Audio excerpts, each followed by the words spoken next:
sweating. Pulled our first one over. Pardon? We pulled our first one over, our first guest of the evening. I hope your stories are better than your darts, Bill. Shocking darts play, although as we were saying before, as talking with a couple of my former teammates, we played loads of snooker and table tennis when we were kids after training. We never got on the darts, so that's probably if you had a table tennis table here or a snooker table. We'll have to have next do a fucking table tennis. Table tennis, no shit, table tennis. Billy Garton, Man United. Yep, Birmingham. Man United, on loan at Birmingham for 2 months. Yeah, played under John Bond there. Yeah. You were there before and after Ferguson. I was. So you saw that transition as he come in. Who was before Fergie? Ron Atkinson, big right. Ron, yeah. Right. Gave him a debut. He was different, Ron. Like he wasn't your typical. Maybe it was why he was successful, because he had a flamboyant sort of personality and everything seemed to be off the cuff. But then when you cut through the layers with Ron, he was so detailed with everything. His mind, he knew every player in every league. And although he was a bit of a maverick and a bit of a flamboyant sort of character, he definitely knew the game. His knowledge was second to none, you know. Was it a shock to the system, Ferguson coming in for the lads? Because, you know, we hear the tales of the drinking culture and, you know, Brian Robson, Paul McGrath. Well, you got chalk and cheese, didn't you, really? Because, you know, I remember running around the training ground at the Clough where they had big glass windows in the offices, the manager's office, the coach's offices. And you'd be running around in the dark December mornings, and the next minute a big ultraviolet light would flash on and Big Ron was getting on his sunbed, you know, it'd be like one of them. And that was the truth. And all the lads would look up at the office and go, the gaffer's in. He's a 12-minute man, isn't he? He doesn't do the 6. Yeah. Well, in them days it was probably 30 minutes because you had to. I'm sure they were different. And then you got Fergie coming in, who, you know, obviously was totally different. Like there was no vanity whatsoever with Fergie. Big Ron was all about his suits and style, a suntan, his hair being, you know, he was probably one of the first to have a hair transplant, I would think, Big Ron. I could just imagine that sunbedding skip like 2 days after he left. On eBay. Fergie's first thing. There weren't no eBay then. Fergie's first thing. Before I start looking at the players, get that fucking sunbed out of my office. Yeah, because Fergie was definitely like just a working class guy that had, and all those principles that he had from coming from a working class background, upbringing, all the sort of, you know, he'd always remind us like what we were doing, who we were playing for, how privileged we were, where you could be working, on the shipyard, down a fucking mine, you know, it was all that sort of stuff. David May's just walked past and said, and John, he's heard the same stories. He doesn't know it yet, but he's up next.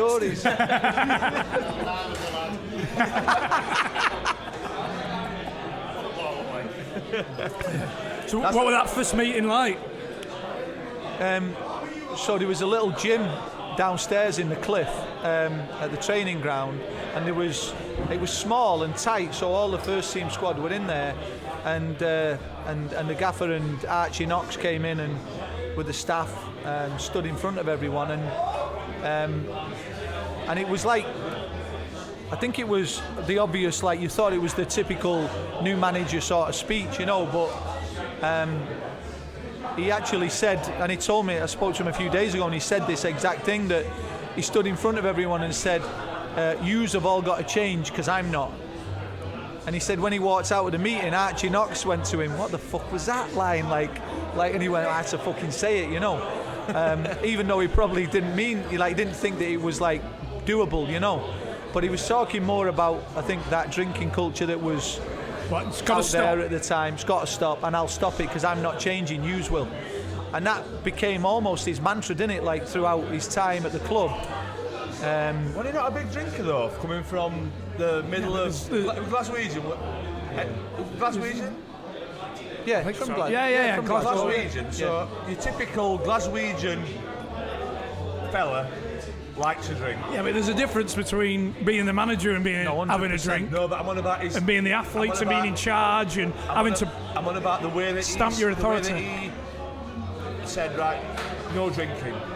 And did he do that? He's always liked to drink, as he should. Did he come in and say, from this point on, we're not having a Tuesday club, we're not having a Sunday club? Yeah, He just stopped that? Well, he did. I'm sure it was a process that he went through. Like, it wasn't instant because, as I said, that like there was almost a snigger in the room when he said it. You know, like the shoulders, everyone's shoulders are going. Is this arsehole taking the fucking piss here? Because if you got Paul McGrath, Brian Robson, you had Robbo and the big Kevin drinkers. Moran, Kevin Moran, Who else would have been there at that time that was involved in that? Norman Whiteside was in it. But you know, we all were. I mean, again, I didn't live that side of town, so I probably escaped that. Did you just go in your local? Brought me own. Brought me home to training. Carry a bag. Actually brewed me own. Brewed me own in the house and brought it in for the lads. No, it was. I think because I didn't live south side of Manchester where they all lived, I didn't get dragged into it as much. Although I did have a couple of, afternoons where I got on it with them. But to them it became more like a routine, and that's what he wanted to stop.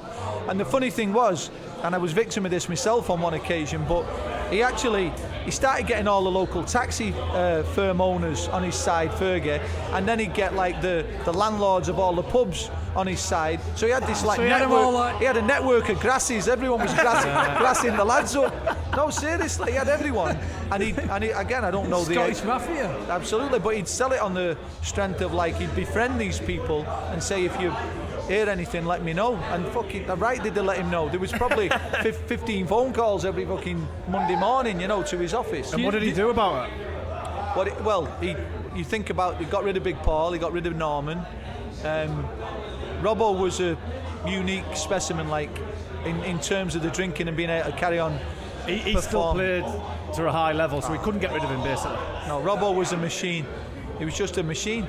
Because you just couldn't, like, he would back up that, hey, if I go out I can still perform. And I suppose for the gaffer it was like maybe difficult to rein that in as much, because it was like, well, it's not affecting your performance. So was he not bothered, like Norman Whiteside, Paul McGrath, not bothered what names it were? If you're doing that, you're out of my club. Yeah, you bring him bad publicity to my door was the message. Yeah. And that and if you think about it, like, we can all laugh about it now, but it's right. I mean, it was the right thing to do. Norman Whiteside, probably one of the best talents coming up at that time. I think Norman liked to drink and off your pop some. Yeah. And Norman was a fantastic player, by the way. I mean, the injuries like killed him, like curtailed his career in many ways. He had really serious knee surgery when he was like 16. But he was a brilliant player, and he would have been he'd have gone on to massive things if he hadn't have been carrying those injuries. I was a centre half, he was a centre forward, same age, coming through as apprentices. I always used to get fucking pitched against him in practices, and he was a fucking thug. Like, honestly, like, so I grew up first hand thinking this kid's special. From 14, 15, we're playing in the junior teams with him. So Norman's talent probably allowed him to have the longevity at United that maybe others wouldn't have been given based on the extracurricular stuff. We've spoke about that before. We had Ronnie Moore on last week, and basically we asked him that, do you know, if one of your best players is basically a wrong 'un, does he get a little bit of leniency? Yeah. And if he's got that talent, just turn a blind eye. If he's producing the goods on the Saturday, does he get that? You'll just turn a blind eye to the fact that if they're producing, right? If they're producing, like that was Fergie's thing with Cantona as well, right? Like, he had all these rules, and this could be another fucking podcast in itself, but Fergie had all these rules for all the players. Like, hey, tonight it's club blazers, and then Eric would show up in a white suit and fucking trainers, and he wouldn't say anything to him because it was like dealing with the man management, Ferguson, It's like, hey, let him be, because I'll deal with him on my own, sort of thing, which was masterful in many ways. Does that cause a bit of resentment amongst the other players? I'm sure it would, but I think at the end of the day, when you look back on, like, if he's that good, if you win just let him be, if don't he's you? that good and he's doing that well on a Saturday, What was he like? What does he smell like, Eric? What does he what? What does he smell like? You know, like I never played with Cantona. Onions. Onions. He's not an onion. Garlic. Is it garlic? Garlic. Oh, He's no. a garlic man. I reckon he's got a bit of brown special aftershave on. Bit of Tom Ford. Oh yeah, I reckon he smells sweet. But is it? Do you know if it's just one of them people that I look at? I can't work him out. What he's like as a lad. Is he just? Yeah, Maverick. unique? I think the Maverick. Yeah, like that. They say, don't they? There's a thin line between like genius and idiot. Yeah, or whatever it is. Or yeah, I mean, it's just some of the stuff that he did. Obviously, was bizarre. But some of the stuff he did on the pitch was like genius. I mean, so I'm sure that, you know what, like I was watching a show the other day, a documentary about Fergie as a manager, and not just a manager of footballers, but a manager of people. And it was actually an interview with him after he'd been to, I think it was Harvard in America, where they'd set up a course on business management, I think it was, and they brought him in as a guest speaker. And those things that applied to general life and to the general working population, some of the things that he did, and that would be one of them, that you deal with a player in the way that you feel is best for him, and you don't deal with it in a way that is the conventional way if it's not necessary to be like that. And that would be the same if you've got if you've got a sales guy that's kicking ass and bringing you in massive accounts. Yeah. And he's got a bit of a drinking issue. You don't can him, do you? And say, fucking get rid of him. Yeah. You say, let's work with this guy until he starts failing, and then you maybe have a different approach with this. So we were on about it earlier. He's had a bit of abuse on Twitter. Had a bit of abuse on Twitter, right? I don't know if you noticed, but he's very irritating, isn't he? He's had a lot of abuse. He's had a bit of abuse on Twitter. In fact, someone set a little Twitter site up saying, "Was the little mole one annoying this week?" Right? And we've said, like, that's just part and parcel of it all, isn't that? Like, if you scored 10 goals in 10 games, everything will be fine. Yeah. So you've not scored any goals in a game. Fans start getting on your back. He's going to have to get used to that. Yeah. That's the world that he's sort of getting into. You know, with ball fellas, you ever notice when they're irritated, they do stroke their head like he just did then? When he's nervous. They do that. No, I've got no. Takes him back. You see. I worked for a coach in. I worked with a coach in America who was the director when I lived in America, and he did the same. Like, he'd get a bit of shit going in one of the management meetings, and we used to call it stroking his Swede. You look at him now; he's rubbing his Swede because he'd start giving it. This man's played for Manchester United. We're talking about my fucking ball head here. He made it. You might get a bit of criticism, but it'll be worth it. Yeah. It'll be worth it. You got to take rough with smooth. I want to go back to Fergie. Do you know, like, you were there when it wasn't going as well as it did? Yeah. That time when they didn't know whether we were going to stay. Yeah. How bad was it? It was ordinary, wasn't it? It wasn't bad, like as in like you're going to get relegated, but it was bad compared to what he achieved, I suppose. Yeah, like after back the in event. hindsight, Yes, exactly. I might be a bit ignorant here, right? So, what year are we in now? So 87 was 87. Yeah, when he came in. Man United, a massive club in 87. I'd like to look at it from a perspective of probably Liverpool now, that you've achieved so much in the past, and then you've brought this manager in who they want to take Manchester United back to those glory days, and it's not quite happening as fast as what people had hoped, but you're on the brink. You're on the cusp. The rumours are that Fergie was on the cusp of getting the sack. I mean, Yeah, he was. I mean, Man United now obviously probably one of the top three clubs in the world, 5 clubs in the world. But in 1987, were they expected to win the league, win the FA Cup, do well in Europe? Well, they haven't won the league for so long, it became the Holy Grail, didn't it? So that was the first thing. A bit like Liverpool, like you said, are going through now, where you want to get that monkey off your back. Yeah. Big Ron got close a couple of times but never got there. Won the FA Cup a couple of times, which sort of United in them days, winning trophies was important. The FA Cup was an important trophy to win, so winning that sort of kept everyone sort of semi-happy, if you will. Yeah, onside. And then Fergie coming in with the first couple of years of like mediocrity, and then you could almost see though that there was a change happening, and he just needed, you won't get it now, no chance now, but he just needed that patience to say, give him, you know, like now they talk about give him 2 transfer windows or whatever. Then it would have been give him 2 or 3 seasons just to get things like knocked into shape because how he wants it to be. And true enough, like to me the signs were there when he first came in, because one of the things that always sticks in my mind was, like as a young kid in and around the first team, going, and when you're travelling away, you go and stay in like 5-star hotels in London when you were travelling to London, like almost hotels that don't, well, maybe at that stage didn't warrant footballers staying in them, you know, like almost too nice. The word I would use is posh, too posh for us. But we were going on a Friday night staying in like the Royal Lancaster in London, and I'm like a snotty-nosed kid from Salford, and I'm ordering fucking prawn cocktails, a room service at like half 11 at night before a big game the next day. And I'm like, I thought you'd be a pâté man. No, prawn cocktails. You didn't even want a prawn cocktail, but you could just order it. on room service and free. I'm having one. And I'm telling you now, when Fergie came in, the one big thing, he changed all that instantly, because he sort of brought us all down a peg or two and said, right, we're staying in like a fucking Hilton or whatever, or a Marriott, and you're going to now get a set menu for your dinner or your meal, and there's no room service, and it's like 10 o'clock curfew, get in your bedroom, and that was it. There was no room, like it was, so I don't know what the figures were, but I remember someone thinking it was around 40 grand a weekend that it was saving the club by almost trimming it to the bone and saying, fuck hell, they were expensive prawn cocktails, them bastards, weren't they? Fucking hell. King prawns, jumbo. King prawns.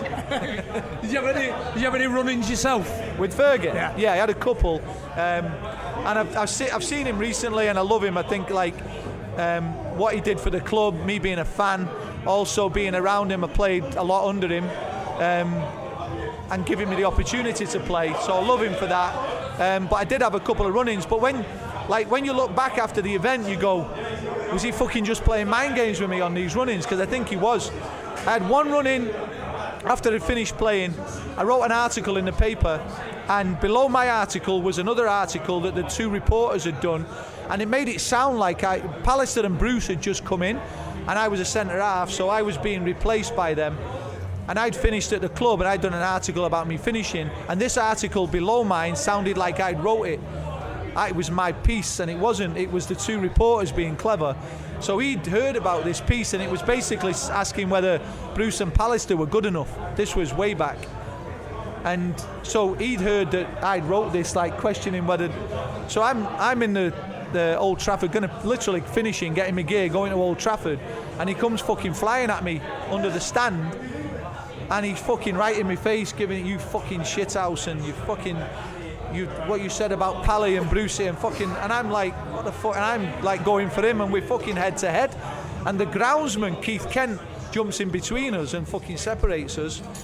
And then I said, have you even read the fucking, I said, I wasn't, he said, I haven't read it.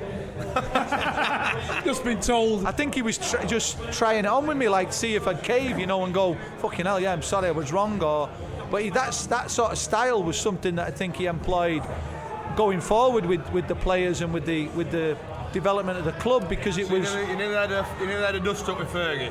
What's that? I nearly. I was close, yeah. And I was angry because I was leaving the club. Didn't feel like I'd been maybe looked after the way it should have been. So I had pent up anger as well, and he had pent up anger because he felt like I'd, you know, said something disrespectful in the paper about teammates. I marched right into the dressing room at Old Trafford, training at Old Trafford, which is unusual, and got hold of Brucey and Pallister and said like, you know that I didn't fucking write that, right? And they went, yeah, we know that. And I'm like, well, he's just fucking had a, you know. So it was one of them, like. How did you sort that out then? With him, after? He called me the next day and said, there was a game on at the Wednesday night, come to the game. I want to meet you in the lobby downstairs. And that was his olive branch to say, I'm sorry, I like fucking misread it. Did he actually say sorry? Don't think he did. I think he started stuttering like, sit down over there because I'll be fucking with you in a minute. I shouldn't have said that. Yeah. So he didn't actually apologise, but remember you knew that I knew was his way it was his way, yeah. saying, I'm sorry. What's the tea story? I believe is there a story about the one with the well, that's, you know, I think Viv Anderson tells one as well, similar, where like he kicks fucking pot of tea over in the dressing room, and I had one. We're playing at Weymouth pre-season, and we met Weymouth in a pre-season game. And we fucking 1-0 down at half time. And this is, again, if you think about after it all, looking back, the standards he would set. Normally, your pre-season, you're losing at Weymouth. Oh, we've got a spillage. Who gives a fuck if you're losing at Weymouth? But this was so serious that to him, Man United being embarrassed going to a non-league team and losing.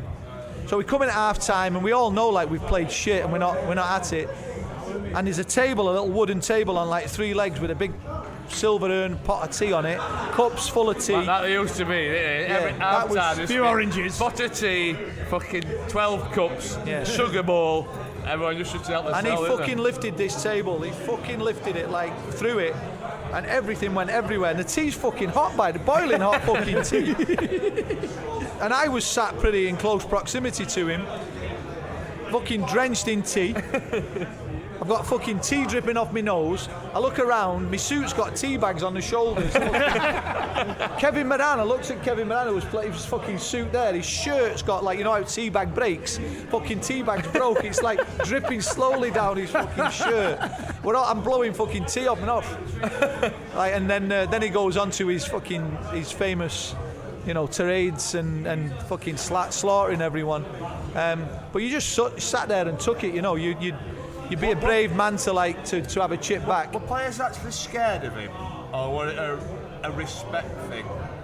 I think initially, especially for me being a young player, there's a fear that like he controls your destiny, you know. Yeah. And then when you're a more senior player, I suppose then it becomes a case of he still controls my destiny because I'm in the team, I could be out of the team. Yeah. So, and I've got to say this like about him, like it wasn't for show, that stuff, you know. If you stood up and fronted him, he'd have a fight with you. Like, he wasn't a shithouse that would. No, I don't think it was fucking bravado. I think he'd actually have a fight with you. Yeah, he would. He'd have a fight with you. Yeah. Did you know then, when he first came in and when he first tried to get his philosophy across, did you think then he could be the best manager the world's ever seen? No, I had no idea. No. I don't think anybody could have foreseen what he would have done. Well, because you thought that it wasn't that good. I thought the team wasn't good enough, and I'll include myself in that. I mean, I was a solid player, but I don't think I was ever top notch.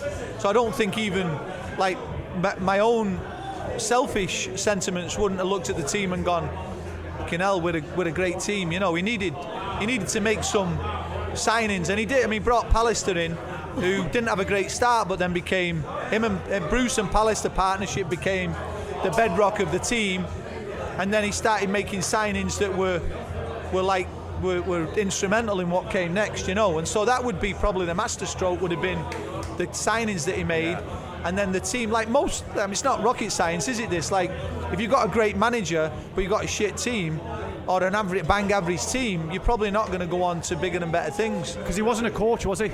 No, it wasn't. No, he wasn't a hands-on on the training ground, setting your drills and your sessions. Archie Knox did that. Fergie was more tweaking and tinkering and setting your mind right, you know, with the mentality, you know, and that was his strength. Do you think you were quite not revolutionary? Do you think you were above his like before his time with the mentality? Do you think he concentrated on mentality more than what other teams were doing at that time? I would say that, like, I'm sure that he thought it through, but like motivationally before a game, or even the week leading up to a game, his skill of like preparing you mentally was probably ahead of its time. I think it says a lot about, like you said, cutting that drinking culture. I mean, he's one of the first to come in and do that and say, listen, if we're going to win anything, we've got to be athletes. Yeah. 100%. That's changing the culture that's prevalent at the time, isn't it? Yeah, normal. I think normal's the word. Yeah. That's what the culture was normal. The Tuesdays, the Saturdays, the Sundays. That was just normal for. Yeah. We had his son manager at Preston. Oh, yeah, Darren there, yeah. The first 3 months of this particular season, someone's just hit a 180, by the way. It's fucking hell bullseye. 3 months into the season, Billy. He's spinning on his head. He's called a big meeting, and we weren't doing very well.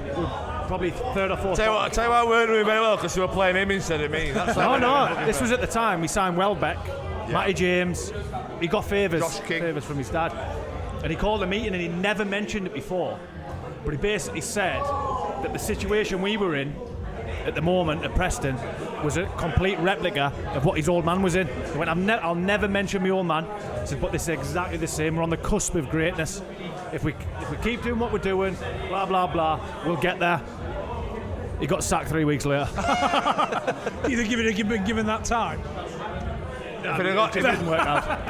If it had got 5 weeks, we would have known fucking what had happened. We could have been European Cup winners. Billy, cheers. Appreciate it. Thank you very much. Thanks for your time. Top man. You know, as a player, the manager says, that's it, and that's what you do. We went to, we played in the semi-final European Cup. We play Ajax in Amsterdam. So we fly to Amsterdam that night, and he says, everybody down, we're going for a walk. So where do you walk in Amsterdam? Has it got red flashing lights? It's got red flashing lights. You went window shopping. So we're thinking, this is the Tuesday. The game's on the Wednesday. So we're walking around. So as young lads are going like, what's all this? The older players are going, oh, this is all right. And then you see Clough and Taylor in the front negotiating with some woman at the door. So we go, what's going off here? So the next thing he says, lads, it's on the club. Anybody fancy it? This is a semi-final of the European Cup. 2 days later. Well, I can tell you, they were like Messerschmitts. They were like, there. The club's paying. So what you're telling us is, Nottingham Forest Football Club paid for you to go into one of these special gaffs. Certain players, not me in particular. Well, obviously not. So Nottingham Forest Football Club paid for their players to go into a ladies' boudoir. A house of ill repute, yes. we'll call it. A day before the European Cup semi-final. You've got to let some steam off somehow, haven't you? Well, yeah, I'm sure there are a lot of fucking steam letting off. Those words will be etched in my memory forever. The club's paying. Who fancies it? Yes. Whoever fancies it, the club's paying. Brilliant. Were you there with Millsy then? Gary Millsy then? Millsy played in the second one. This was the first one. First one. Yeah. But he was a one-off. We played Wolves. They talked about it the other day when Wolves beat Manchester United. Yeah. Yesterday. Well, the last time Wolves won something was 1980. They played us in the Milk Cup final. So we all go to bed. We have a room at Royal Lancaster, and everybody goes to bed 9 o'clock, whatever time it was. We had a meal in this private room. We get a phone call from the coach saying the manager wants everybody down in the room again. And we're in bed now. 9 o'clock, cup final the next day. So we go back in the room. Everybody comes down. Archie Gemmell, Trevor Francis, all senior pros that know the script. Get in this room. He says, nobody leaves it. No, what happens? We go in the room. Next thing, a crate of champagne and a crate of orange juice come in. Right? What's all this? He said, nobody leaves this room till you tell a joke that I like.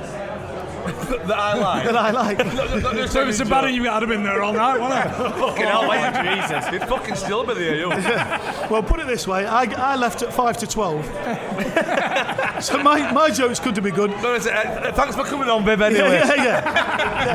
I woke up the next morning with a headache and we get beaten 1-0. So sometimes it works and sometimes it didn't. So you had to stand at the front of the room? Yeah, and tell a joke. Just address everybody? And tell a joke, yeah, that he liked.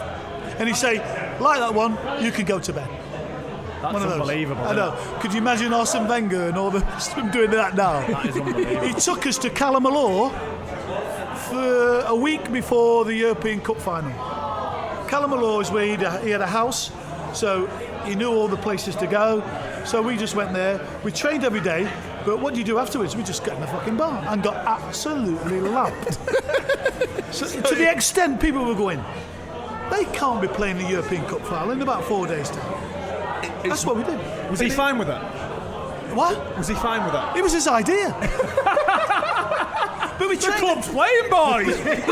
we trained every morning, and then in the afternoon we'd get showered and go, what are we going to do now then?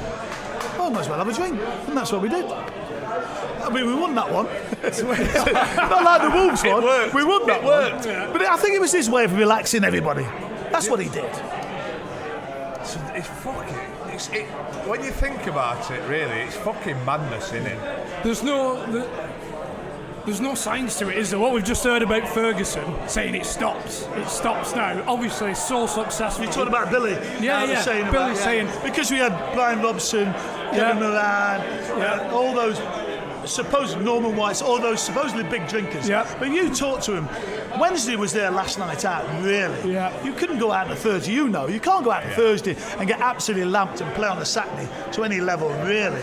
So it's a bit of a myth, really. Yeah. But Clough encouraged it. So on a Friday, he'd say, anybody fancy a beer, a glass of wine?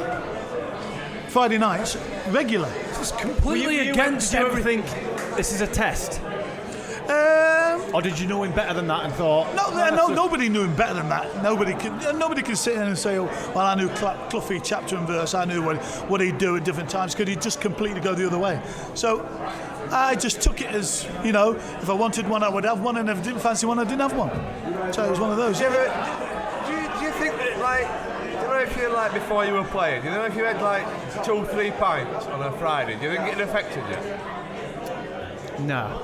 I used to train. Say if I went out before training, I used to train better. What, the night before? Yeah.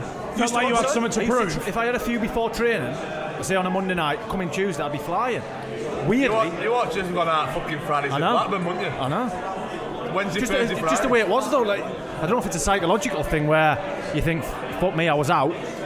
I better put a bit of a shift Bit in or more in, whatever. yeah. I don't know. I did that at Dover. But- I signed back for York, Millsy, Gary Mills, manager. Yeah. And he went along with the Clough regime type thing. So did Martin. So a lot of them who came in that era and played in that team adapted some of his. Yeah. So we went travelling to Dover on a Friday. He stopped at his local. We had a game of skittles, game of darts. I had 9 pints Friday afternoon. Woke up Saturday rough as felt shit, right? But I feel as though I concentrated more in the game because I thought I need to concentrate because I've got to put one foot in front of the other. I thought I had fucking 9 pints yesterday. I need to concentrate, and we ended up drawing the game 2-2. You think you played better? Did you score? Yeah, scored. The chairman phoned me after. I'm thinking, oh, for fuck's sake, I'm in trouble here. He knows about X, Y, Z. He said, that's the best centre-forward performance I've seen in a lot of years. And I had fucking 9 pints on Friday. It's unbelievable. It is. I think it's just to mix it up now and again. Yeah. I did it when I was a manager. On a Friday, I said never go out on a Friday, but we got to the hotel, said everybody down, we're going to the pub round the corner. They had 3 or 4 pints, get to bed, and it relaxes them. That was Cloughy's way. You're playing in a big major game, big major tournament, European or whatever it may be, he'll go, this is a way of relaxing. And that was his way of doing it. Relaxing them to Take your mind off it. Forget what's coming up in the next few hours. So you played under Brian Clough, you played under Alex Ferguson at United. Is there any comparison? Because they sound polar opposites. They sound polar opposites. If you speak to whoever played with them, they would say they'd walk through that wall for them. Yeah. That's the biggest thing that overrides That's everything. what brings it together. So it didn't matter how hungover you were, you'd fucking run about for him. It's whether you feel it or not. It's who you were playing for. Clough, you're not feeling a thing. And I think the Alex thing is once you get to know you, he lets you away with a lot more. But he came into that football club and there was a drinking culture, but not to the extent that everybody tried to make out it was. So we had to clamp down on it. But after a period of time, once he got to know you, he'd be just as good as you're all right. Things like that. Yeah. What was your typical Tuesday? Tuesday club? So if you went into training, was there a school of people that you knew would be there? Did you come into town or? If we'd done badly on the Saturday, we'd say, or Robbo would say, listen, forget the cars, forget the missus. Tuesday, we're going into town. Forget the missus. Yeah. So we'd all leave the cars, we'd go from the training ground and we'd come into town. We'd come into town and we'd do a few pars that we knew. And I remember this very vividly now. Pally had just come to the club. So Robbo says, let's pull him. So we pulled Pally to one side, a bit like this, load of noise over the far corner and say, sit down and say, what do you think then, Pally? They go, yeah, it's good this. I say, no, how about you've played for the last fucking month? He'd go, what do you mean? Well, we go, every time you play, we get beat. And you make a mistake, you're doing this. Oh, I don't agree with that. So we have a ding-dong now, because he doesn't agree with what we're saying. Yeah. I said, we don't come into play. We know, we've seen it. You're costing his games. And fair play to him, he went, if you think that, I have to make better, I'll have to be better. And that's why it was called a bonding thing, really. But everybody came, nobody missed. And after a few drinks, you say a few more things you wouldn't normally say. And some people don't want to hear it, but we're trying to do it for the football club. And sometimes the manager would go, get them out again. Get them out. Yeah. Want to find out? You can see why that works. Imagine that didn't happen. And Palace has trained on that Tuesday, gone home, and thought nothing's the matter. Yeah. But he's come out this Tuesday. The lads have said something to him. He's gone home and thought, I'll fucking prove them wrong. Yeah, I'll fucking show you. He's come in training Thursday and thought, fuck them. And then obviously the rest is history. I'll fucking show him. It's true. It's mad how footballers are precious people, because every footballer thinks that they should be playing on a Saturday at 3 o'clock. Yeah. Every footballer thinks, right? So if you can, even if you've got to batter them and say you've been fucking shit for last month, if that gets them to think, well, I'll tell you what, if all my teammates think I've been shit, I've been with him at Blackburn for 2 years. There we go. It's this episode's instalment. But if it gets you as a player thinking, right, I tell you what, all my teammates are not really having me, I'm going to fucking show them. It's a pride thing, isn't it? And then it is, right. And then if that spurs them on to the next Saturday be better, it's all for the benefit of everybody else. Remember, you can go one way or the other. Yeah. And you're talking one of the biggest stages. You can't handle 70,000 people every week, and everything that goes round with Manchester United. Then you shouldn't be here in the first place. So by the bollocking he gets, or not the bollocking, just saying, listen, you've got to step up, Pally. Yeah. And then you look back now what he achieved. You go. Do you think there's certain characters that you do need that? Absolutely. Need that encouragement. No, you have to be a certain player to play. You have to be a certain player to play at big clubs, because you can get away. No disrespect to Southampton, you can get away with 6 bad games at Southampton, but at Man United you can get away with 2, because you'll be out of the team. Because everybody sees it, players see it. You go, you're not up to it. But if you're equivalent to Southampton, you'll play more games. It's all one big mind game, essentially. Of course it is, yeah. It's a game of chess. And how you manage that. The same as Viv said, you can play in front of 70,000 every week. If you're playing in front of 10,000, and not that it don't matter, but it's just not as big a deal, but it's not as publicised. Everybody's watching Man United every week. Right? If you're at same as Southampton, the focus is not so much on Southampton as it is on Man United. So you need to fucking pull your finger out, or you're going to be getting dug out every week. See, I played with a lad called Gary Burles. You know Gary Burles. He, for me, was one of the best centre forwards I played with. Came to Man United and was a disaster. For what reason? He just wanted to go. Kept on going back to back to Nottingham. So every training session he'd go back to Nottingham, another 2 hours on the motorway, back again. Never gave him a chance to be a player at Man United. And these things play into people's minds. And next thing you know, can't score, and it keeps on going and it keeps on going. He was really, really good centre forward. But never give him a chance to achieve anything. Yeah. At these clubs you've got to give it your all, else you're going to fail miserably.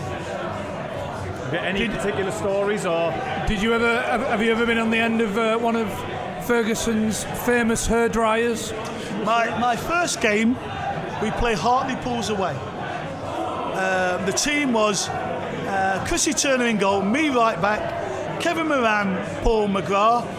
Left back was Arthur Albiston. Right wing was Gordon Strachan.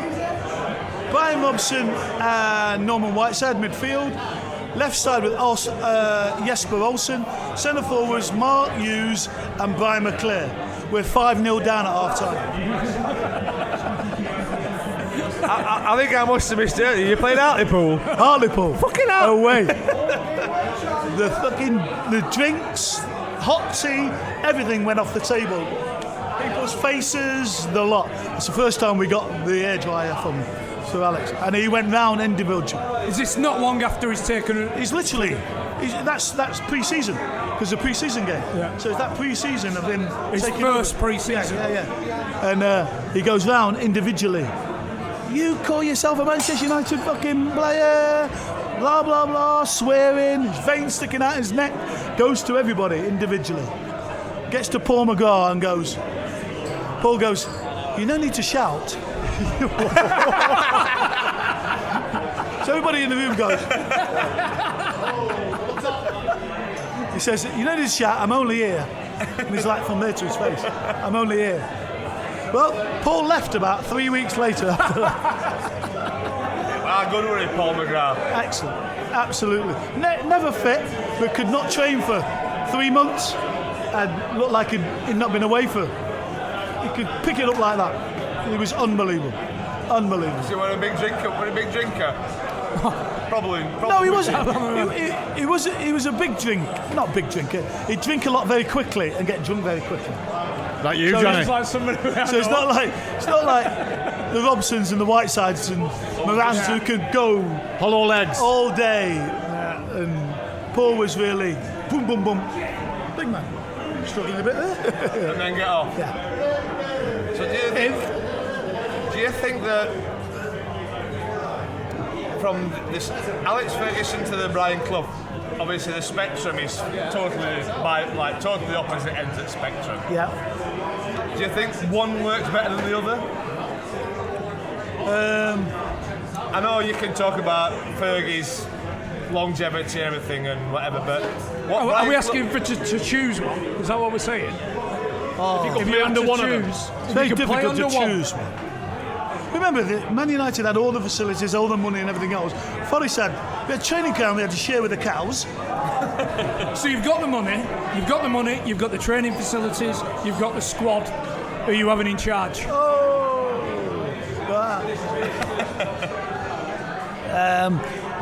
For what Clough achieved in that short... Remember, it's only 5 years, and Fergie did it for 25 years. Yeah. You've got to say Clough for that reason. Yeah. Because it was... He brought the players together. Some were there, I was there, John Robertson was there, Tony Woodcock was there. He inherited a group of players as well. So I would say, if I had to choose, it would be absolutely like that, minute. Who got the best out of you? Clough, I would say. He likes his ring, doesn't he? Viv likes his ring, so fucking Clough is. It's only because I was there longer. And when I came from Arsenal to Man United and missed one game in 4 years, that's why he bought me, because I was always consistent, always played, and Man United got injured early on. So I didn't really do myself justice. Listen, I like boys. Alright, are you on next? Franny Norton. Franny Norton here, the jockey. Are you coming on? I hope he's not riding mine. It's fucking 5. What were you going to say to me? I'll get a park his knee. No, I just wanted to see the name. Didn't do anything, no, boy. No, we couldn't do this. I'm just doing a little podcast. Okay. Okay. All right. You fancy getting on in a bit? Yes. Yeah, definitely. 2 minutes on that? Hold on. Finish. Yeah, we are. We're right there. Any stories you want? I'll give you 2. 3. So, I'm just One more story. One more story. I'm just going to finish with this. So, for a football fan who listens to this, would you say there's a right way and a wrong way to do it? Fergie, Clough, is there a right way and a wrong way?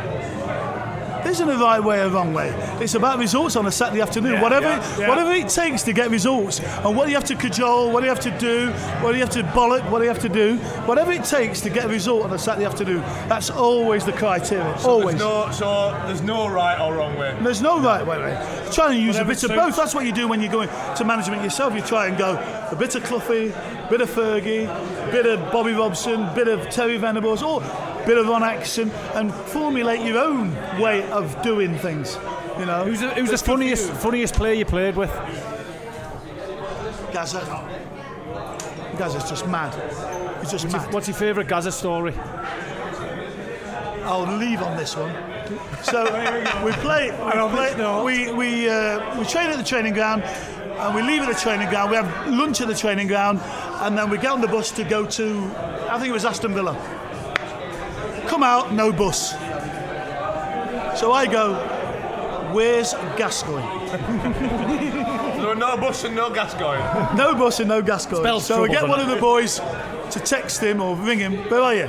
I'm just gone to the bookies to get a bet on. Gaz, we're leaving. You've got the bus. I'll be back in a minute. So he comes back, and the bus has got a 10-foot gash down the side of it. He's gone out the training ground, think he's driving a car, turned right, and he goes all the way down the side of the bus. 10 grand's worth of damage. Did he pay for it? Next Monday morning, check. Sorry about that. He must have come up on his bet, huh? Yeah. His culpa must have come in. He's just an absolute nutcase, but a fabulous lad. Fabulous guy. Great lad. You'd want him in this company tomorrow. He's great. Viv, thanks, chaps. cheers, Brilliant, thank you very much. I'll get him on it. So what's it like being a jockey? What's the day? What is your normal day? Okay. Do you know what? It's a great question that you'd asked, right? It's very demanding and also takes your social life away from you. I have 3 children and... You're making up for it now, Franny? Sorry? Are you making up for it now? Making up for it now, no. Because Paddy's Day, isn't it? It's Paddy's Day. Let him have a drink. It's Paddy's Day, yeah. No, do you know what? It's very demanding. It takes away your social life. And it's a young man's game because once you've got children, you want to be interactive, you want to be with them, you want to do... But the racing game, I promise you boys, I'm only so lucky that I don't have a weight problem. I don't worry about, like, 2-3 hours. You've not got an overactive thyroid, have you? What? You've not got an overactive thyroid like I'm going to buy... He just said we haven't got a footballer on, we've got a jockey on, but I'm going to buy a new pair of shin pads and slide tackling. Favourite moment of the day. I'll tell you. He's getting slidey in a minute. I'll tell you what they say on our social media. The annoying bold one. Yeah, that's what they call it. Lad, he keeps chipping away, he keeps chipping away. He only gets one life, doesn't he? One chance. He only gets one snippet with the FN and he's getting slidey. I'm telling you, the new pair of shin pads, I might even buy a bit of Adidas. ADIDDIS. Boom! I'm done him. So you're lucky with your weight then? Very lucky with my weight. I can do, I can eat, I can do what I want. And that's why I can prolong my career because... What age are you now, Franny? I'm 48. 48? 48. Jesus Fighting Christ. fit. Jump jockeys retire when they're 35, flat jockeys retire when they're 45. Obviously the jumps, they take a lot more fucking bumps and things along the way. And our official age is 45. But I'll keep going because I don't have any weight issues. I love the game. Is that why you'll keep going? Because you enjoy it? I enjoy it, but what you got to remember is everybody has levels in life. And I know my level. And when you know your level, the game will retire you. Right, But once you're at the top of whether you're a footballer, whether you're a boxer, whether you're whatever you do, you can retire the game. But when you need to make money, the game retires you. And I need to make money, so I'll wait till the game retires me. Look, as I have, I'm very fit. I've always boxed all my life, I've always trained all my life. and I've kept myself in good shape. You know, I worked with John Moores University in 2009, right? And here's something for your podcast that you wouldn't have had, right? These are little things here. And it changed my life. It changed my life in a way as... So in 2009, so you're 39-ish?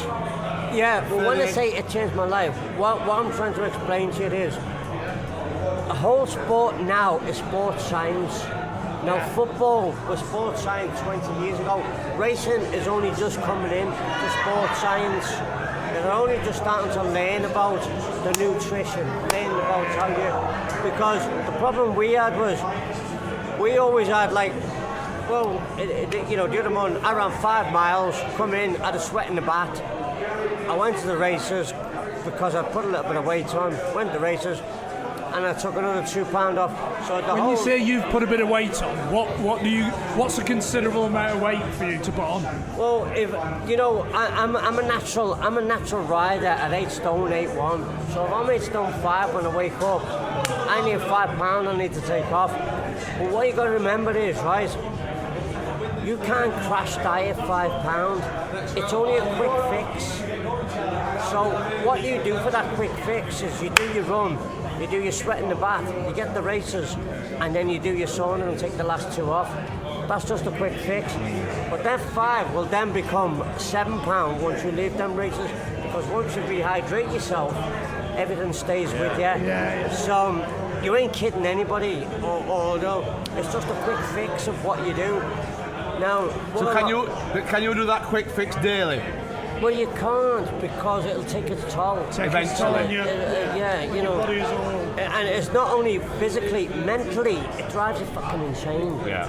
It drives you insane. Watching them numbers all the time. I've got to. You know, numbers, age, weight, whatever is only a number. You know, you've got to take £1 off. It doesn't sound a lot. You've got to take £2 off. You put £2 of sugar up. However, it's £2 of sugar. But when I say to you numerically, you've got £2 to take off, you go, £2 nothing. Pick it up. It's a big shit, innit? Pick it up. It's a big shit, innit? For you. For me, it's a big shit. That's me in 3 weeks. Is that the same across the board? You know, the Gold Cup on Friday, with them jockeys have been exactly the same situation, where they've turned up and they're £3 overweight. Yeah, because... You know, when you look at flat jockeys and you look at jump jockeys, there are 2 different breeds. First and foremost, they're like your size, trying to do fucking 10 stone. However you 91 kilograms. Well, forget kilograms, right? Fuck all that shit, right? However you in pounds and ounces. Right? So a jump jockey would be your size, trying to do 10 stone. You're 14. Right? So there's 4 stone difference of what he's trying to do from you. Right? Then I tell you what they couldn't do, they could fucking chop that nose off. Take my nose off. That's just done enough. No, his nose is alright, he's alright. Ain't no nose. Good mates, me and you, Franny. Yeah, well, we'll stick together, lad, we'll stick together. But yeah, so you can imagine you're 14 stone, you're only an average man, and the same as a jump jockey who's trying to do 10 stone and below.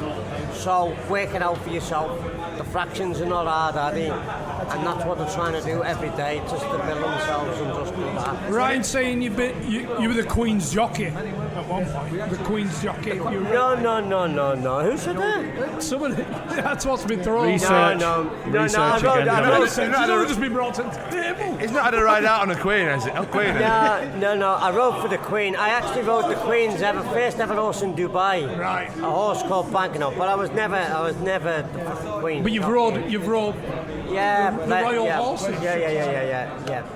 But I was never the Queen's jockey. But I rode the first ever horse she ran out in Dubai. Yeah. Horse called Banknote. Yeah. Speak to her directly. You and Lizzie. I did. I'm going to tell you a story. A funny little story, right, for your little podcasters. Your podcasters. Yeah. That's what we're getting at. I was out in Germany and I rode the horse Banknote, and I was with a kid called. Well, sorry, shouldn't say kid. That's my Scouse in me. I was with Sir Michael Oswald, who's the Queen's manager. Anyway, story as it goes, we goes out to Baden-Baden, rides the horse Banknote, wins the race, Group 3, going through the airport. Now, this is amazing, this. So what happened was, actually before the airport, right? Now imagine this, right? Wins the race. So going out for an interview. So the next thing, you look at me when I'm fucking speaking, right? Hey. I'm just having someone swallowing me here. Right, listen, never fucking mind that, right? When I'm fucking speaking, you listen to me, right? Because I'm on stage here, right? I'm on stage. So what happened was, I goes out to the paddock. So in the meantime, my daughter rings me, right? So my daughter says, and her name's Ruma. So my daughter says, Dad, I believe you won. I went, yeah, I won. So Sir Michael Oswald has got the Queen on the other phone, right? So now I'm in the middle of Baden-Baden, right? Baden-Baden. And I've got two phones. I'm like a fucking drug dealer in the middle of Liverpool, right? And I'm going, yeah. So my daughter says to me, says, Dad, was the Queen happy? Now I've got the Queen on the other line. I went, Mum, I says, was you happy? She says, I said, my daughter's asking. She says, oh yeah, tell her I was very happy. He says, what's your daughter's name? I says, Roo, I says, the Queen's happy. He says, her name's Ruma. Oh, it says, the Queen says you got a beautiful name, Ruma. And I was like, right? So, you couldn't write it, could you? You couldn't write him. Something like that. So anyway, I says, oh, tell her I'm very, yeah, great, okay, okay, Mum, I says, yeah, gone, right? So I'm in the airport, so Michael Oswald says to me, the Queen would like to meet you at Ascot, right? So I says, great, no problem.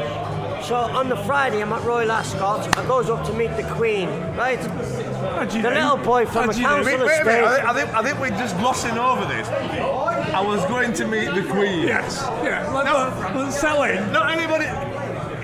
Franny's going to meet the Queen. The Queen wants to see Franny. I think we need to get the magnitude of how fucking big that is for us normal folk. Listen, my life is about you, him and him. The Queen's just an added fucking add-on. I mean, you didn't tell her put shin pads on, did you? Is she just a bonus? Yeah. So I goes in to meet the Queen, right? So the whole room empties. All the security, everybody goes out. So goes in, so Michael Oswald, myself. Now, I believe he's supposed to Katie, supposed to do this, supposed to... That ain't happening with the She's not that big, is she? She's not that fucking big. So before she even said to me, sit down, I fucking sat down. Had your feet up. Hey, hi Mum, how are you? All right, yeah, great, yeah. Anyway, so we talked about her horse. Fucking fantastic. And I rode a horse. I had one ride in the last race called Benanti, 33-1. So the Queen said to me, I said, yeah, I'll ride this horse. It's no good. I said, it's no good. But, anyway, the horse wins. And I went past the Queen's box and I was giving it all that. As if I fucking knew it'd win.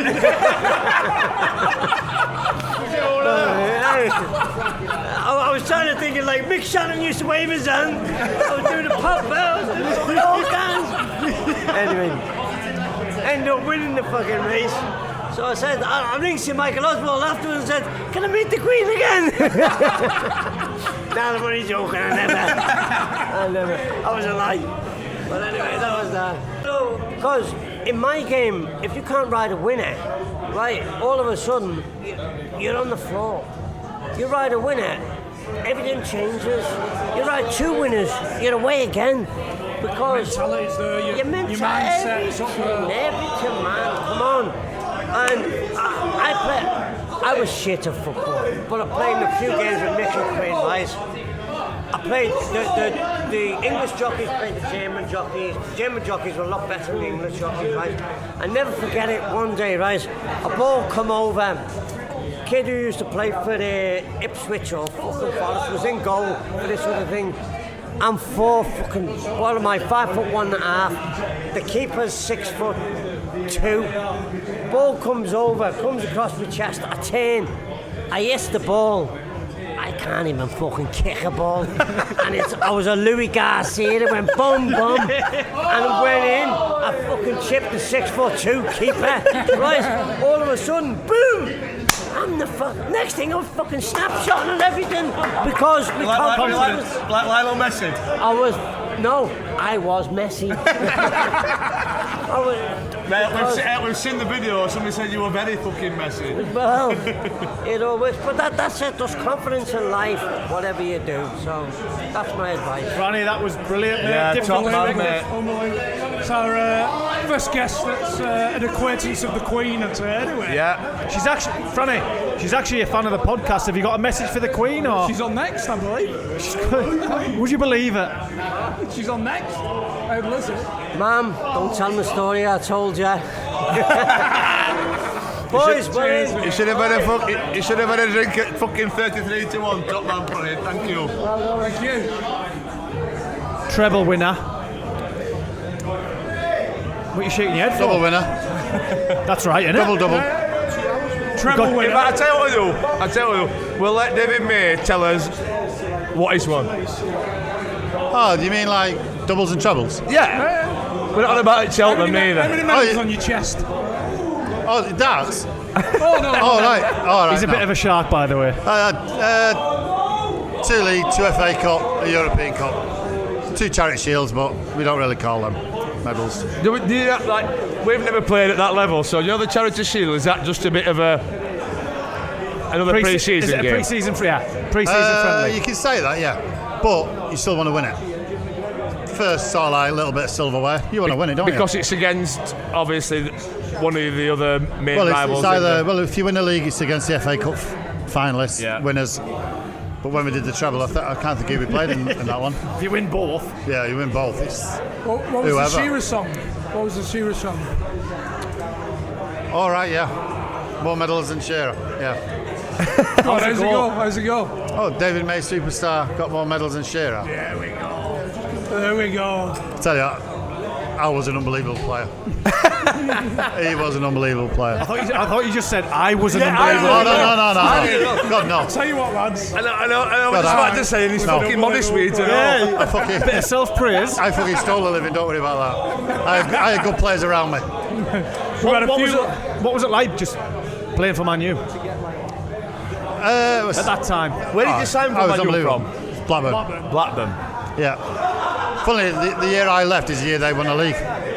Oh, right. Yeah. Which is not the nicest of things. We had to beat West Ham last game of the season, and we drew 1-1. And they went to Liverpool. We had to win. They went to Liverpool and got beat at Liverpool. It's funny that, is it? Talk about It's not- the social not media fucking side funny. of things. You'd be getting dogs abuse Oh, yeah. today on Yeah. social Oh, God, media yeah. and all that for leaving for somebody that didn't win the league. I and did whatever. anyway. The chairman, Robert Cora, at the time, he gave me a bit of grief. But, hey, war off a duck's back. I've been called by better people than him. Eric Cantona. Yes. You played with him. Yeah. One of his biggest fans here. Tried selling him some aftershave. He weren't having it. Nah. He's a Tom Ford man. European Cup? Yeah. Yeah. Viv, you've had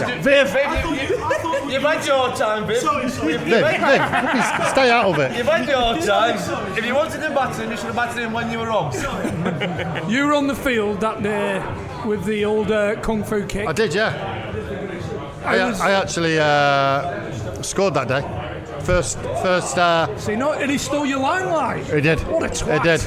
But to be fair, he deserved it. Matthew Simmons. Yeah, he deserved a good hiding. So What? Like in the dressing room after, right? So Eric Cantona has just fucking two-footed somebody to the throat, right? Yeah. The game's gone on. You got back in dressing room. Is he changed? He's changed now in the corner.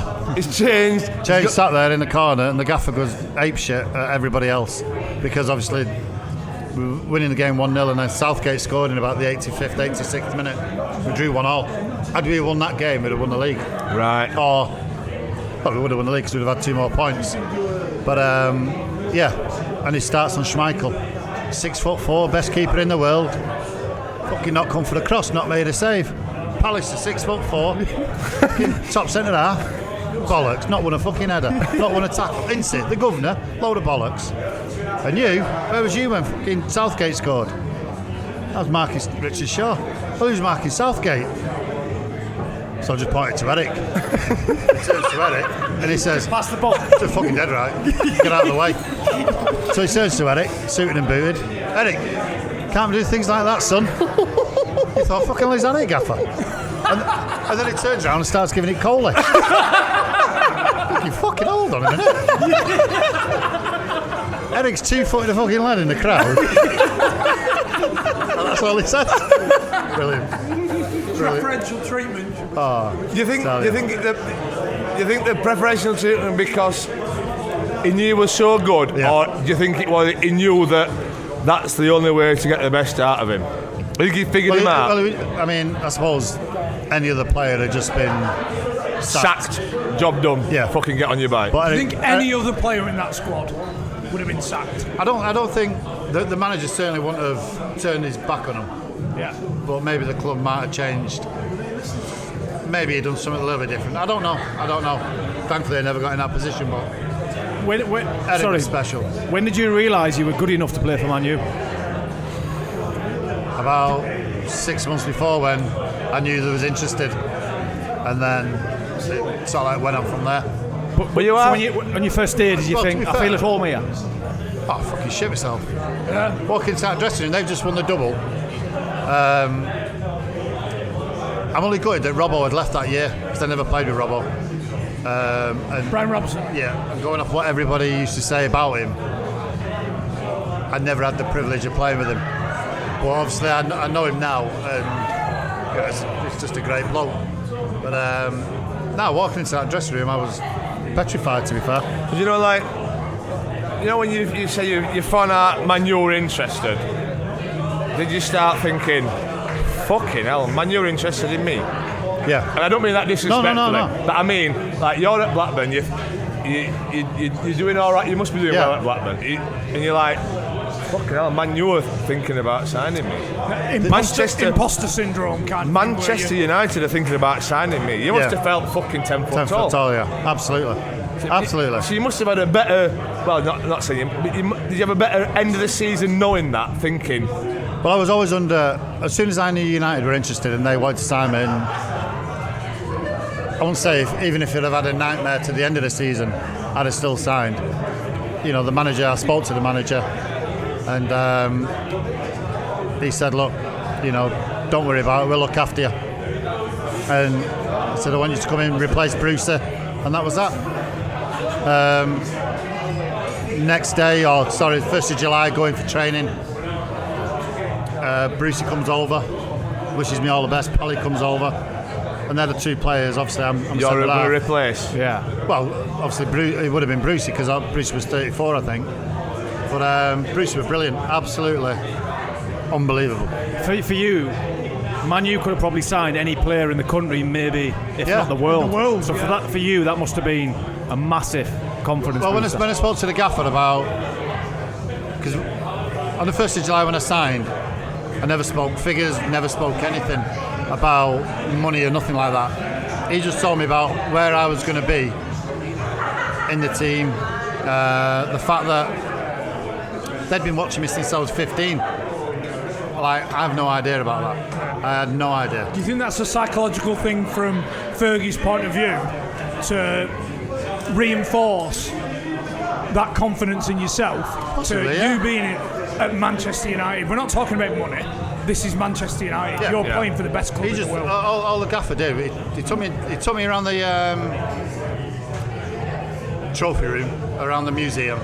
Showed me everything about, obviously, Munich and the history of the club, how it all started. Took me into the middle of the pitch. Stood on the centre circle, and he just said, welcome to Old Trafford, sort of thing. This is your home now. That Munich aspect as well was a big thing for Fergie, that he's distilled that in every player that signed for Manchester United. The past and that we've been through this. A lot of it's to do with the history. The history that you learn, obviously. And eventually, it's instilled in you. Yeah. So, and it's a respect thing as well. I never, to be truthful, when I was at Blackburn, I didn't really think United and Munich or nothing like that, because not that. It was something that happened. Yeah, something it that happened. It was a tragedy. tragedy. It was an absolute horrible thing to happen.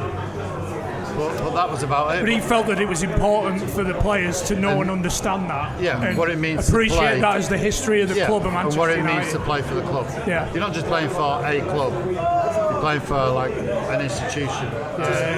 A worldwide brand that's the biggest club in the world. It is. And did that bring more pressure, or do you think players just went in and just thought he's obviously got these players who were incredible footballers, but do you think he knew that you could all take it in your stride, sort of thing? I think it weren't too much of a... I think to play at United you have to be a certain type of player, to have a certain,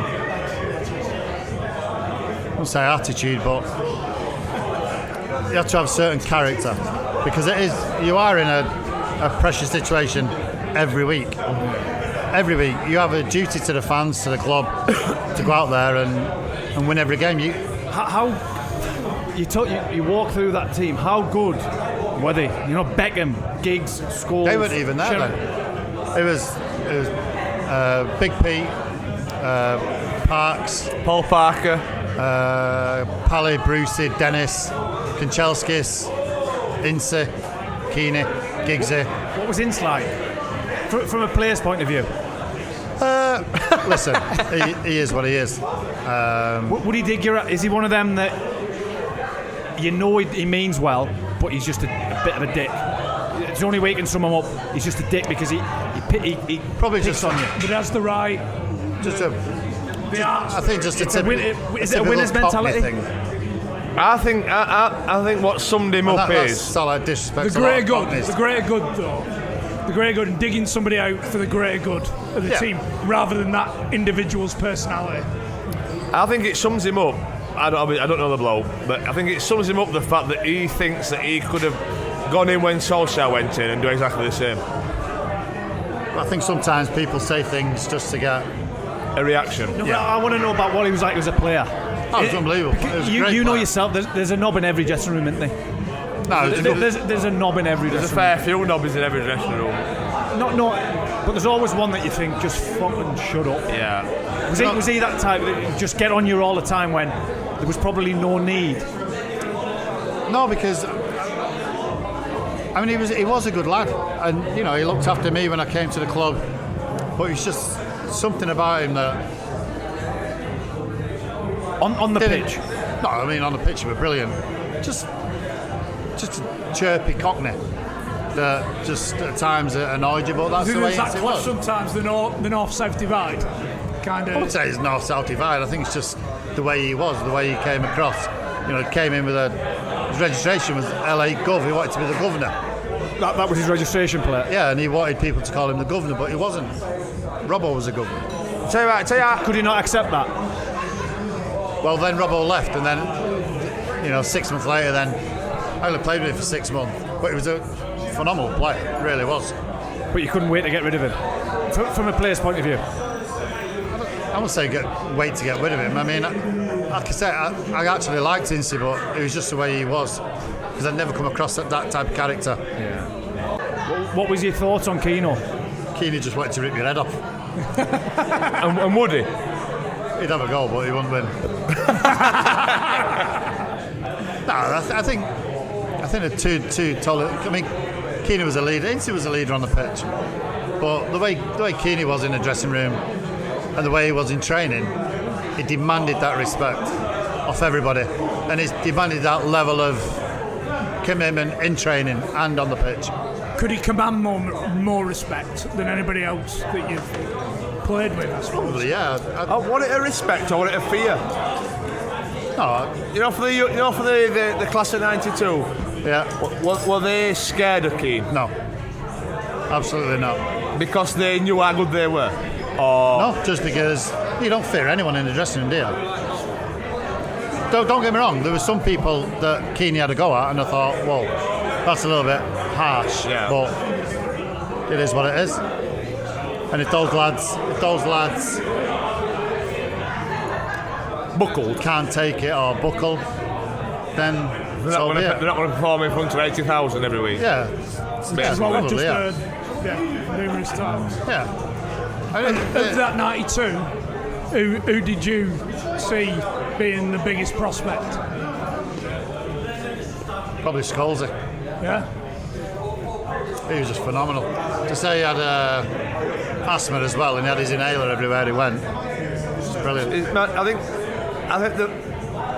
I don't think he's been like overlooked as one of the best players ever, but I think because how understated he actually is, and he's never been in the limelight and all that, I don't think we realise how fucking good he were. It was unbelievable. All the other players that were around at that time and whatnot. Yeah, so obviously Beckham went on to do what he's done. Yeah. What was he like as a lad, Beckham? You know, in the changing room day to day. Great lad. He never, you know, when he started seeing Victoria, he never come in and say, "Fuck it, I'm not the fucking shit out of her last night." Because what are you doing in a dressing room, aren't you? I'm not. You do. You do. I see it in a dressing room, like you get in, you fucking. You brought that cat seat up. You just pull your socks up. I had sex last night, lads. You've done it. We've all done it. I had sex last night, lads. First time in 2 weeks. Did Beckham ever come in and say? Did Beckham ever come in and say, "Fucking hellfire, I've knocked the fucking shit out of her"? No. No. If he had, now Yorkie used to come in and lead the girls at the fucking security. Dwight did. Yeah. He was a boy. So he used to leave the girls at reception. Yeah. And then ordered taxis for them. So did I? Well, they used to come into training with him. Yeah, then he'd leave him and then I'd drive in after and went, obviously you see good looking girl and you know it's Yorkie. But why did they come into training with him? He had to get him home, didn't he? You can't fucking come into training. Why did they come into training? Yeah. Because I'm sure he didn't want them loitering around in the house. He didn't want to pay the taxi fare. Yeah, probably. I've been on a Christmas do with Yorkie, and I've been stood at a bar. Yorkie would have he always got a cap on, hadn't he? Yeah. And a girl would walk past and he'd just give it the finger, like come here. Come. And I thought, come above the York train. That's another level, that. And don't you know get us what? wrong, they came over. Hey, but do you know what? He's ugly as fuck. Oh, he's a cretin. There's no He's an oil absolute paint. cretin. There's no oil painting, but he has a spiel. So did Sir Alex never say anything to Yorkie about fetching birds to the training ground? No. They're outside the premises, aren't they? Because he was, pardon? They're outside the premises. They're not on. I don't think the gaffer actually saw them. Did he not? No. Because he was in early, like. He's fucked. When we won the treble, he actually went to see the gaffer and asked for a year off. Oh, Yorkie did. Got to go around the world celebrating. Why not? Is that genuine? Yeah, as you do. He wanted a year off. Paid. Well, I don't even know if I wanted paid. I don't think he was bothered, really. So you've just won the treble, and Dwight York's gone to see the manager and said, "Could I get a year off to celebrate?" Gap year. Yes, Viv. Amazing. What? No, the other one. Yeah. No, I don't want that. It's minging. Fartigan. What? Wait a minute. Cheers, mate. Who was it that didn't get on? Sheringham. Could I get a year off? Sheringham not getting with anybody. Sheringham and Corley. Was that just Classic a personal thing? It goes back to when Coley made his England debut. Teddy came off and they never shook hands. Teddy came off, didn't shake Andy Cole's hand. Yeah. And that were Andy Cole's debut. And never shook his hand and wished him all the best. Yeah. Was he a bit of a dick? Teddy? I think it's a bit disrespectful doing that. But That is, yeah. But how did you find him? I didn't mind Teddy. He was all right. A fan of his own work, but he's all right. Yeah, he's fine. Yeah, he's all right. I wouldn't go out of my way. He's a nice lad. I have no qualms. I'd speak to him, but I wouldn't go out of my way for him. If you could go out with a pint, say if you were organising a Tuesday after training, 3 lads, who would you pick from that squad? Dennis, definitely. Oh, Dennis Irwin. Yeah, all day. For what reason? Because he was... Just so he can keep up with us. For the longevity. Longevity, yeah. Scholesy. Surprised at that. Probably Butty. Yeah? Butty's a great lad. Who's the pace Oh. setter. Dennis, Dan can drink, tell you about it. He's like a fucking fish. I can't imagine Scholesy can handle a pint. Yeah. Has he got good crack, has he? Scholesy, great lad. I can imagine it's dry and cutting. Yeah, very. Very. I can imagine, he might not say for 20 minutes, He'll but say when he fuck does... all, and then he'll just fucking one-liner. Yeah. Yeah, he's a beauty. But he's just a funny lad. Butty and Giggsy, they were like Dumb and Dumber. They just bounce off each other. Yeah. Brilliant. Do you still speak to any of them now? Who would you ring up or text or... Text Scholesy now and again. Butty, don't. No, if we're going away with the club and I see him, then we'll sit all day and chat. But I've got my own mates, so... I think that's how it is. When you finish, you got lads who you... When you talk to them, it'll be as though you spoke to him yesterday. Yeah. But there's everybody's got their own lives, haven't they? Of course they do, yeah. When Keane Liam Miller had his benefit game in Cork, Keane texted us from wherever the World Cup was this year, Russia. Maisie, it's Roy. Do you fancy playing in Liam Miller's benefit game? Liam died of cancer. So I said, who's Roy? I didn't have Keeney's number. You think it was fucking Roy from catchphrase? Coronation Street? Roy Chips. So I didn't have a clue who it was. So he said, text back, probably the best looking and best midfield player you've ever played with. So I like skits. Yeah, put me in. Yeah, that was his text back. Best looking and best midfield you've ever played with. But like I said, I hadn't seen Keane 12 years, 13 years. You pick up straight where you left off. Fuck it, as soon as it's bang, banter's flying. I think that's in football, right? I mean, it's like us now. I don't know a lot of people in here, but everyone's the same. Yeah. The banter's just funny as fuck. You go into a dressing room and a lot of the banter's the same, or a little bit off it here and there. But you can go into the dressing room and you can just pick it up because it's the same in every dressing room pretty much. Do you think Keane, because Roy Keane was my manager at Sunderland, do you think he plays up to that person that everybody can't work out? Nobody can work him out. I'm sure you're probably the same. And I think he kind of thrives on that because he's at Forest at the minute. He's a Jekyll and Hyde. He's at Forest at the minute. And he had to go with John Terry, didn't he? Yeah. The other day he had to go with John Terry, but I know one of the lads. Do you think he just does that on purpose? I think it's kind of a bit of crack for him. Hidden thing where an internal crack. He entertains himself by thinking, I'm just winding you up completely. You don't really know who I am. You probably think I'm a nutter, but because apparently they've obviously got TVs in the canteen at the training ground, and Gary Neville was on there with Jamie Carragher doing a dance. Yeah, I think it was Antonio. And Roy Keane has walked in, being assistant manager at Forest, and just started going ballistic. Fucking, what's he doing? And I think all that is just a bravado. Saying, what's he doing? And even when he was manager of Sunderland, nobody knew what he was thinking. People said to me, he trusts two people in life. His assistant manager, who was Tony Loughlin, and his dog. Everybody else, Trigger. Does his missus not go? But that's the thing, and that's what the lads were saying amongst themselves. And I think he kind of gets on. He's probably thinking, you don't. The seed's been planted. Yeah, you don't know me at all. He is a funny fucker. He is a very funny lad. I think it was a Cork thing. Yeah, it's a funny lad. Very dry. Loves the crap. Daily or just when he fancies it? No, I mean that's every day. But training.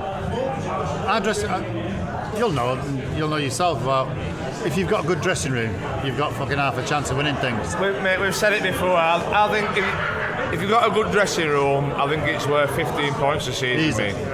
Easy. Absolutely. And when you're going for something, That's 15 points is a fucking lot of points. Yeah, it is.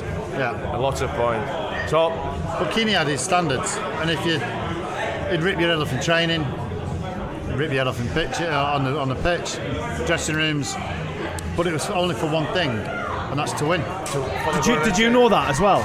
Did you ever think he's a dick, or did you think no?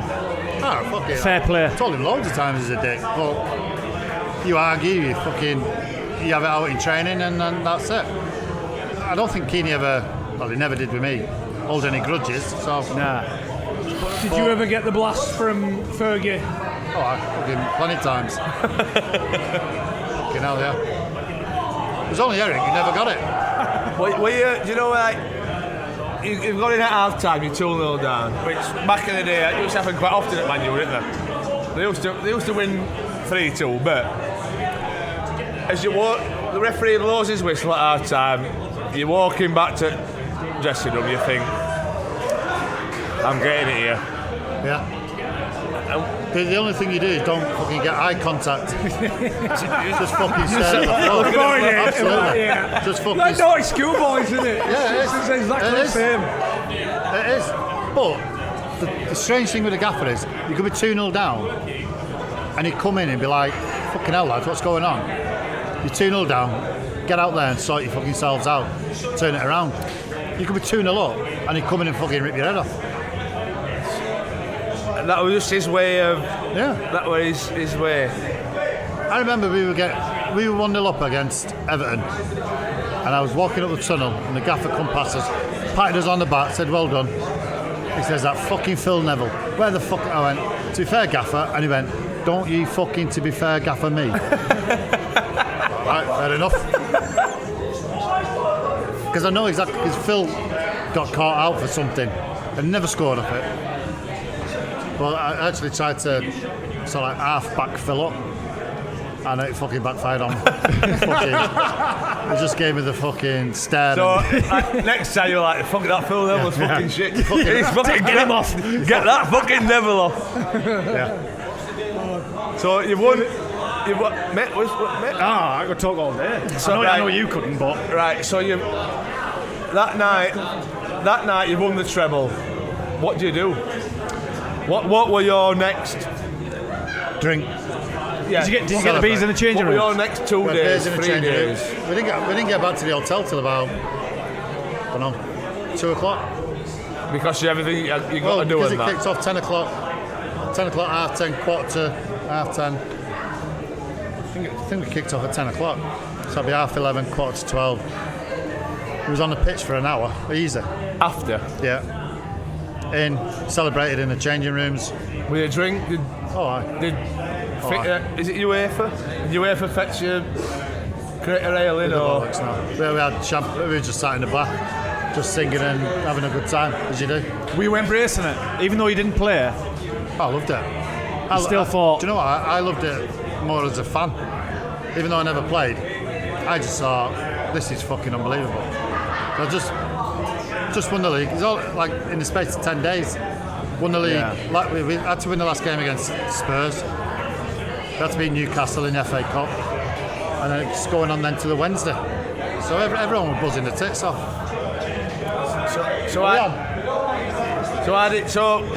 I'm on now. I'm gonna have to go. We're gonna have to. Right. Maisie's just about to go and fucking throw his dart. So thank you very much. Cheers, Maisie. Thank you very much. Cheers, mate.